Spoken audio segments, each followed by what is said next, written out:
We're harvesting St. John's wort flowers and buds. You can see they're these beautiful golden 5-petaled flowers. They have an affinity with the sun, and they're opened at the height of summer. And we're just putting them into this jar. Let me show you. I'm gonna find a big juicy bud.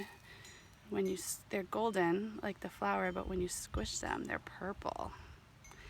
So we gather them in a jar and then cover them with olive oil, and you can see it's already turned blood red just from like 24 hours of the herb soaking in organic olive oil, Palestinian fair trade olive oil if you can get it.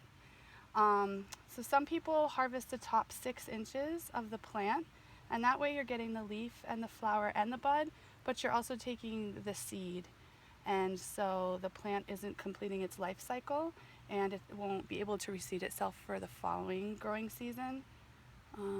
And another reason to leave the tops is that they will reflower later on that day or the next day and throughout the following weeks, and the pollinators will be able to come and visit them. so once this is infused, I like to leave mine in a sunny, warm spot. Or if it's in the winter, if you're making it from dried herbs, you can put it in a warm spot in your home. But I always make from the fresh flower and bud, and I leave it in a sunny spot for a full lunar cycle. So we're at the half moon now, so when we come to the next half moon in this phase, I will strain this out and make a remedy from it. What kind of remedies do you make?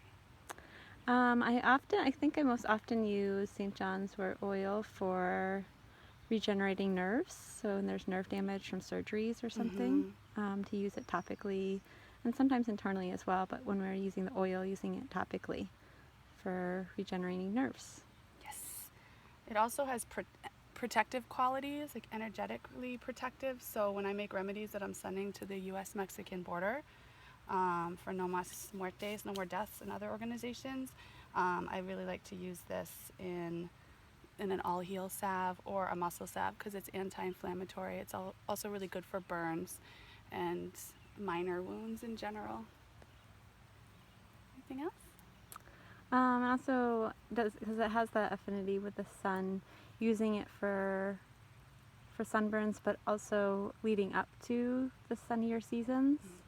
I often use it as on my body before the sun returns, since we live where I live is a colder climate, and get my body prepared for that returning strength of the sun.